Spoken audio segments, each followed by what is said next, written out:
It's recording. Right. It's so sad. All right, how do I want to start this thing? Do I have like a formal introduction, or do you want to just have a? Nobody cares who we are. Yeah, everybody knows who we are. Everybody knows who we are, Yes. and yet nobody cares. Yes. That's why we're here. That's why we're here. We want you to care. Damn it. Oh, we got to think of something good to say. Yeah. We want them to care. Yeah. Yeah, I don't know if I want to. I mean, we could do like a formal introduction or whatever, and just like I can just be like, I'm here with Mike Swale with Fairway Mortgage, Fairway Lending. What do you guys? How do you guys? Fairway Independent Mortgage. Fairway Independent Mortgage, and we're just talking about some things that are going on in the current market, and then we can just roll into that. How's that sound? Okay. And then I'll ask you what you're seeing. You can talk first. Yeah. Okay. I'm sitting here with. Yep. Sorry. That's fine. Bam. I'm here with Mike Swale with Fairway Independent Mortgage, and we are going to just kind of talk about what we're seeing in the market, and then take the conversation from there and see what happens. Absolutely. So what are you seeing in the market right now? What's going on right now? I think there's a lot of volatility, to be frank. Okay. I think you're seeing sellers realize that realistically for them, the best time to sell was probably 2 years ago. They probably aren't, at this point, they probably aren't going to get much more for their house than they would have 2 years ago because the market's cooled a little bit. And I think that a lot of sellers are having a little bit of trouble accepting the fact that buyers now are a little bit more finicky. We're seeing homes sit a little bit longer. We're seeing homes have a little bit less competition. We're seeing, in some cases, we're seeing some homes appraise for a value that's not representative of the contract price. So we're seeing buyers have the ability and the strength to come back and flex on the seller to renegotiate terms, including possibly the purchase price. So I think we're just seeing a shifting market that's kind of dynamic. I would say even from week to week. Oh, for sure. I think it's very trendy right now, where a lot of, and I don't say trendy in the sense of like consumer behavior. I say trendy in terms of the results. We're seeing a lot of like go, stop, go, go, stop, go. And we're seeing a lot of people kind of move in the same motion all together. They're flocking. Yes, and it's creating flocking in. Yes, it's creating almost like a high it's tide. Flocking low annoying. Tide. Yeah, it's flocking annoying. It's creating like a high tide, low tide for agents, for buyers, for sellers, for lenders, for everybody. So what do you think on your end? How do you think mortgages are playing a role in that? Well, I think a lot of the market is being dictated by interest rates, and interest rates haven't moved significantly in a long time. And we're in this spot where even small fluctuations, by the time it makes the headlines, are actually, it feels like, and it could be coincidence, but it feels like it's pushing people out shopping and then bringing them back home when rates go up a little bit. It's odd. You mentioned buyers being finicky, and I feel like it's just they're pickier now. And I think a little bit of new inventory coming to the market has allowed them to be picky. And I think that will last as long as interest rates allows that to last.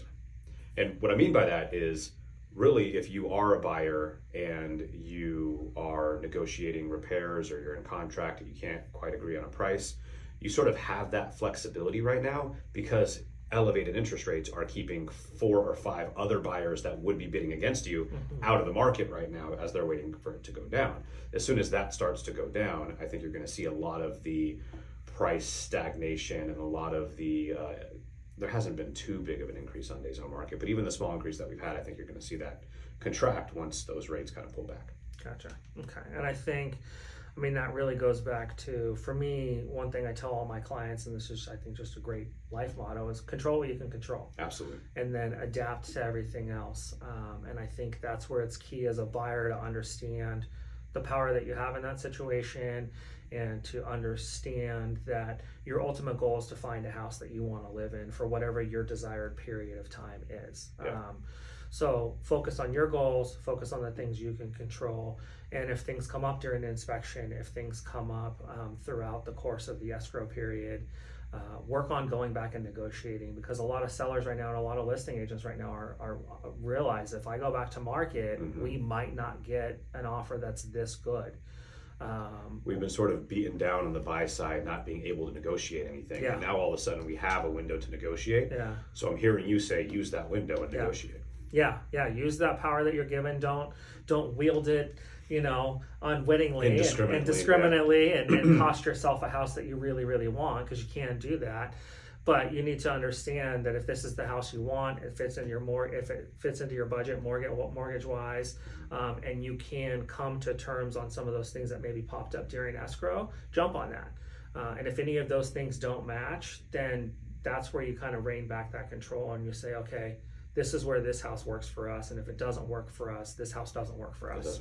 And know that we are seeing a steady uptick in inventory as we continue through the year. We're seeing that number trend upwards. So, which is typical for summer, right? Yeah. You're going to get your peak listings in July in this area is probably when you're going to see peak, and then it'll start to recede. So I think there's a annual temptation to look at typical mid-year trends and think that's a new trend, but it's the same trend that we see every year. The inventory peaks in the summer. I want to go back to something you said earlier about 2 years ago. So I actually just now, last week, had my first low appraisal that I've had in about a year. So I went through a nice streak of not having any low appraisals, and I got one. And the specific situation reminds me of what you just said.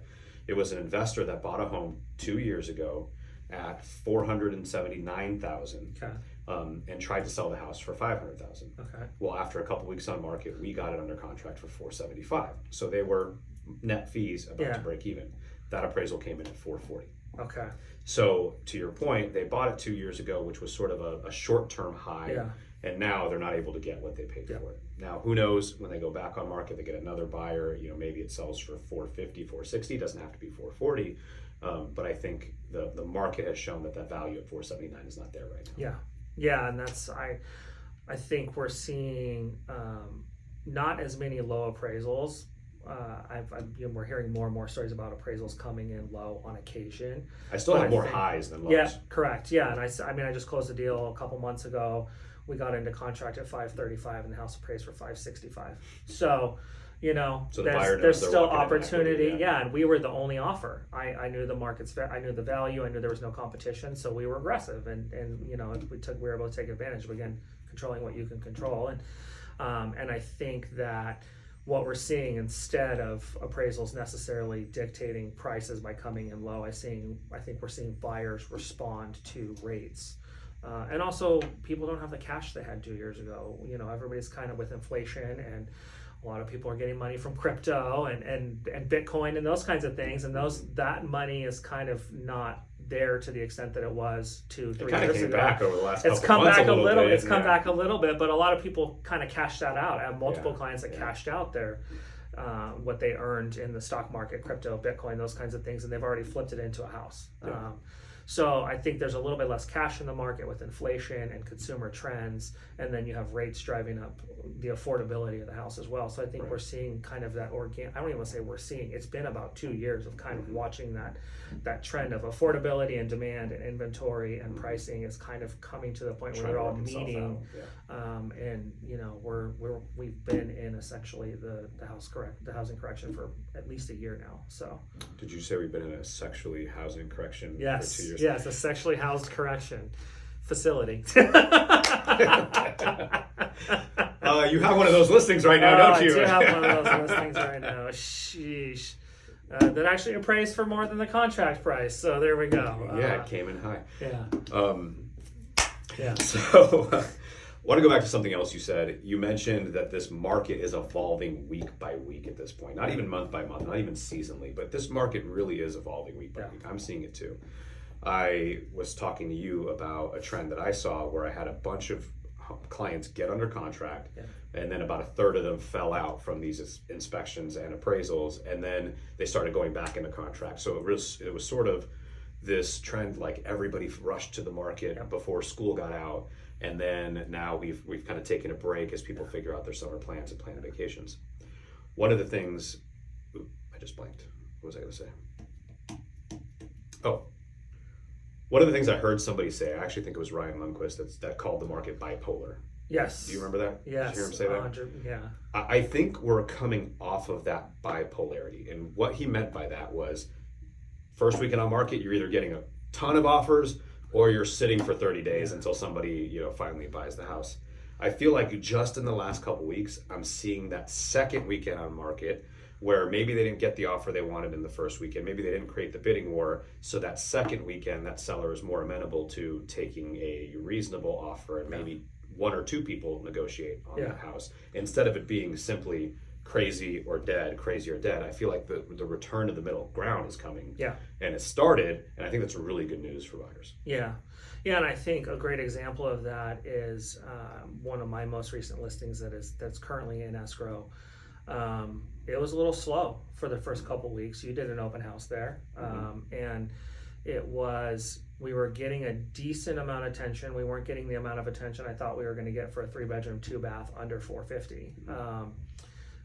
But the attention was there, and when we finally got an offer, that buyer tried to flex and tried to play hardball, and we were listed at $435. They came in at $405 with a $10,000 credit. Oh, wow. I knew what the house was worth. There's a house down the street that had just gone into escrow around the same price we were listed, and they're comps. So I went to bat for my client and said, here's the comp. This is the most immediate comp you're going to find, and here's where it's in escrow. So we countered back at a certain price, giving them their credit. And actually just got news today that the house appraised for the purchase price. So Beautiful. For the contract price. So I think buyers are out there and doing that, and they should be. Like, I represent buyers as well. I'm going to be aggressive on the first offer, especially if there's no competition. But I'm going to have felt out the boundaries with the listing agent. I'm going to have already had a conversation about what that seller's looking for, where that seller might have some pain points that we can alleviate. And then I'm going to try to take advantage of that to give my buyer the best deal, but I also don't want to blow up a deal because of that. Because if they really want the house, my goal is to get them the house. So I think we're kind of seeing some of those trends where everybody's aware of what they have, but they're also aware of the hand that they're playing. And we're very rarely seeing people overplay their hand. We're still seeing a little bit of that, but. And I think part of that is because if you're the listing agent or the buyer's agent or the buyer or the seller, you really don't know what's going to happen next. So you're sort of more inclined to work it out. Like if we have a willing buyer and a willing seller, I'm seeing a lot of collaboration in terms of let's find the right point that makes sense for both. And that's actually good to see. Which is, I mean, that's what this job and this role should be. Like that, it should be, everyone's ultimate goal is the same. Everyone's ultimate goal is to get that home into the hands of another owner and to allow that seller to move on to whatever they're doing. If they're buying a replacement home, etc. That's the ultimate goal, should always be collaboration. It's only when you start getting ego and that kind of thing in play where you get agents that start trying to flex their muscle so they can go back and brag about what they did for their client, which we all want to be proud of what we did for our client, but I also don't want to do it at the expense of their dream. I appreciate seeing the collaboration as well. So to that note, I'm borrowing somebody else's story that I literally just heard yesterday. A friend of mine was selling a house and they listed it at $460. Kind of mentally, we're hoping to get anything above $450. And in the first weekend on market, they got 2 offers. And so what they did is they did a seller multiple counter to both parties, because both offers were below list price. So they did a seller multiple up to slightly below list price, but higher than both offers. Both buyers backed away. So on the seller multiple counter, both buyers said no thank you. So he said, okay, what did I do wrong here? I thought this was fair. I thought I had 2 interested buyers. Fast forward a week later, he got an offer without competition that was higher than both of those offers that he multiple countered. And now second weekend under market, back to my second weekend comment earlier, he's under contract for better than the offers he got on the first weekend. Yeah, and I think that I would say that that's a trend we've been seeing for a while now. Like I said, buyers are aware of what they have, and in some cases they want to be aggressive as an agent. That all we can do is advise them, what we think fair market value is in regard to the comps, and then do what they want to do. And I had the listing in Dixon 7-8 months ago. Same thing happened. We hit the market the week that, I remember that interest rates hit 8%. We got, in the first 2 months on market, I think I got like 8 offers, and we were listed at, oh man, I gotta remember, that's a long time ago. 580 something, 590, yeah. 585, 598, somewhere around there, yeah. And all the offers we were getting were 540, 550, 555, I think was the highest offer. And I knew that it was strictly because rates were what they were. Right. And I advised my clients, just ride it out. Let's get through Christmas. Let's do that. And then once everybody kind of adapted to rates and they cooled off just a little bit, we got a full price, all cash offer. So I think that trend has definitely been kind of under the surface, and it's finally starting, I think, to come above surface now, where those buyers are saying, it's the first weekend, let's see what we can do. You're trying to take advantage of possibly some seller regret, because sellers know that there's some seller's remorse in terms of, man, if I'd sold my house in 2021, I would have got $150,000 over list price or whatever. And which that's another conversation, agents allowing their buyers to do that, but that's another conversation. But yeah, I think we're seeing that a little bit, and it's good because buyers have been kicked in the teeth for the last 3 years, so it's good to see them get a little bit of that power back. How long is it going to last, though? So we're sitting here at the end of May. We're having this conversation at the end of May. School just got out. We're just past. I'm sorry, it's June now. Yeah. It's the beginning of June now. Yes. Man, time's flying, but we're at the beginning of summer is the point. And as I mentioned, we're sort of hitting that peak inventory season. So we are in a period of time where inventory is still well below where it needs to be for a balanced market. We have what I would refer to as a artificially balanced market, because buyers are sort of being artificially kept out of the market, not being able to scoop up the limited inventory that we have. So for context, inventory is higher than it was 60 days ago, but it's still not where it needs to be.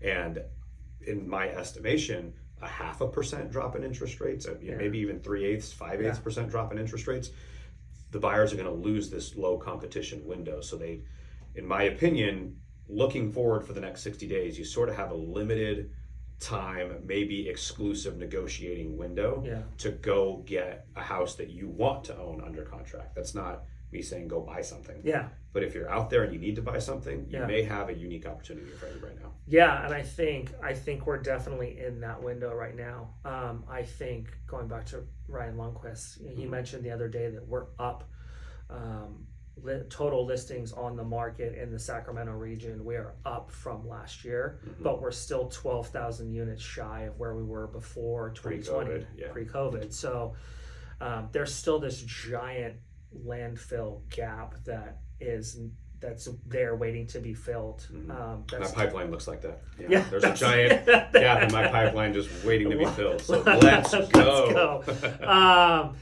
But I've been telling people, I think the next 2 to 3 months, possibly 4 months, if you're a buyer and you're on the fence, like now's your window, because people, like you said, we just got out of school, summer vacations, there's more listings coming up.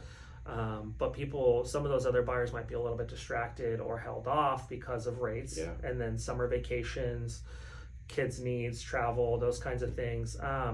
So there's going to be a little bit less potentially competition on that side because of the rates, etc. So you'll be able to, again, go back and flex that power a little bit as being one of one or one of two potential bidders on a house. But let's be frank, as we get closer to the election, we're probably going to see some movement on rates. And I think once we see movement on rates, because everything has been everybody's in or everybody's out, once we see that movement on rates, everybody that's sitting on the fence, all these phone calls that we're having and all these conversations we're having with people waiting for the market to change or get better, those rates are going to come down and everyone's going to jump off the fence at the same time, and we're not going to be back to 2020, 2021. But instead of seeing 1 or 2 offers, you might see 5 or 6 offers. And you might see people, instead of flexing their power, they're going to be giving a little bit of that power back to the seller by reducing or foregoing some of their contingencies. So I think the next couple months, you've really got this window as a buyer to capitalize on controlling what you can control. And that's the one thing you can control is your motivation, your timeline, and your budget. So focus on those three. I said one thing and then listed three. Yeah. Focus on those three things that you can singularly. The 1 through Yeah. 3. Yeah. Focus on those, and then. But I think that's the story in any market is always focus on the things that you can manage and control. All right. And then just go from there. Carpe diem. What are your thoughts on that? You know, I think it was mentioned actually today in the Keller Williams meeting that we, I don't remember, what was the guy's name that was presenting today? Chase, my last name starts with an A, that's all I can remember. A wise man once A said, wise man this morning once said, yeah. a wise man once said, if you look at history and you give yourself enough time into the future, specifically 10 years, it's always a good time to buy. Yeah. If you need to buy, if you're able to buy, when you look back throughout history, there is no 10-year period where property values were lower than they were 10 years ago. Yeah. And that includes the 2008 housing crisis. In 2007 to 2017, they were higher in 2017 than before the crash in 2007. The way I phrase that in speaking to clients, I tell people it's always a good time to buy if you have enough time. The only question is whether is it a good time to sell? Yeah. And that depends on your own factors, right? So if you're trying to be a buyer right now and you're wondering, is it a good time to buy? I'm a little biased because I have the historical data that I've looked at, and I've got these properties that I wish I would have bought that I regret. And I know that if you hold it for a long enough time, real estate values only go one way. Yeah. The question of is it a good time to sell, to me, is the only one that I ever ponder. So in your opinion, is it a good time to sell right now? I think, man, that's a tough one. It is, because it's kind of mixed, right? Yeah, it's a mixed bag. And I think a lot of that goes to understanding. I think this is important in general in life, as well as homeownership and business and entrepreneurship, is understanding your overall place in the community and in the market. If you have a house that is market ready and you're in a situation where you're looking to move or buy, it's a good time to sell, because buyers are paying the interest rates that they're paying, and they're putting a lot of their cash into the purchase. They don't want a house that they have to go move into and then spend $40,000 on the house. They don't have it. They don't have it right now. So if you do a great job of keeping your house up to date, trendy, it's clean, there's very minimal maintenance needed, and you're in a situation where you are looking to maybe get into a bigger house or possibly downsize, or you want to move into a different school district, or you have life needs that are dictating where you might need to be, capitalize on it. Because what we're seeing, a lot of the homes that are coming on the market are not the quality of homes that were on the market a year and a half ago. We're seeing a lot of people that probably realistically should have sold a year and a half ago because their house isn't the gem of the neighborhood. Right. And I don't mean that disparagingly or demeaning. Sure. It's just everybody lives differently. Sure. And we're seeing homes that are maybe a little bit quirky, even just architecturally. Smaller style homes, 3-bed, 1-bath instead of the 3 beds, 2 baths. I mean, when you look statistically at the average types of homes that are closing, we've kind of seen a shift in the last year and a half to what kind of house is closing with regards to square footage, with regards to the beds and the baths. So we're kind of seeing this community trend of the homes that are coming on the market, whereas 2 years ago, everybody could get top dollar for their house. So people might spend a little money to get it ready, throw it on the market, and they were 100% going to get all that money back. For sure. Now, if your house needs a little bit of love, it's probably not worth it to put a bunch of money into it. Maybe. Those are the opportunities for the buyers that do have affordability issues, though, right? Because to your point, if you've got a house that everybody wants, you are still going to get multiple offers on that house. If you've got one of the houses that needs a little vision, we'll call it, those opportunities are there because there are not going to be the bidding wars on that. So that's the buyer's opportunity, even if they can't afford necessarily renovations or the maintenance on day one. Yeah.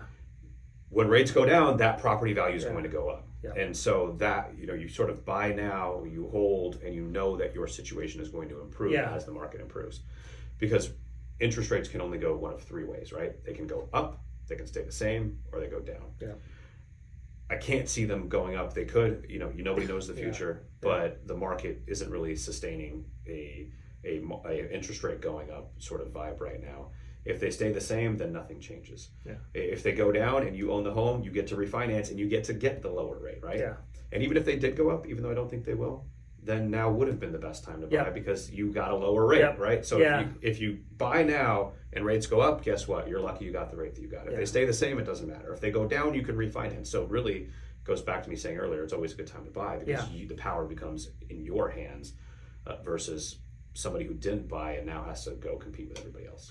Yeah, and I think that's that's really what people need to focus on. Like you said, when you look at it 10 years down the road, I mean, shoot, even just 6 years ago, look at people that bought in 2018. I wish I bought everything I could get. Yeah. Why didn't you tell me? Come on. If we didn't know each other in 2018, so if we did, I would have been. I should have quantum leaped into your life. Yeah. So I mean, I think even I do this to torture myself sometimes. I bought my first house in 2002 in Las Vegas. $140,000. That house right now is worth about $440,000. I bought my second house a year and a half later in Sonoma County, $380,000, I think. That house is worth now about $825,000. So when did you sell those houses? I sold the one in Vegas. I sold that in 2008. Right before the crash, and I think I sold that one for $250,000, so I made a little bit of money on that one. I would have assumed that in that year you would have just got one of those Vegas cash out coupons that had like 18 cents on it. That's what I thought you would have got for the house in 2000. No, we hit the market right before. I was back living in Sonoma County in the Bay Area, and that market had already started to crash, but the Vegas market had not yet been hit. So. And then I sold the house in Santa Rosa shortly thereafter, and we sold that for $650,000. That's not bad. So yeah, you almost doubled it. Yeah, so there still was money made there. Each house was owned for, about 5 years each. But it was also artificially inflated by subprime mortgages and all that stuff. Right. But I was able to get out of there still and be okay. But if I had held on to those houses, it would have made a difference. But would have stressed you out for a few years. But going back to your point, even if I had bought at that point, and the one in, let's say, in Sonoma County at whatever I sold it at, the $650,000, I think is what it was 2009, I think, which the market then had already kind of been hit in that area. Actually, that might have been sooner. I sold that one before the Vegas house. That was 2007. Oh, wow. That's a long time for me to remember back. Yeah. But again, even going back to your, 650, 2017, the house probably would have been worth maybe a little bit more than that. Mm-hmm. But now we're 2024, and the house is worth significantly more than that. So, the key isn't, everybody wants to buy the dip, and everybody wants to buy when the market has reached bottom.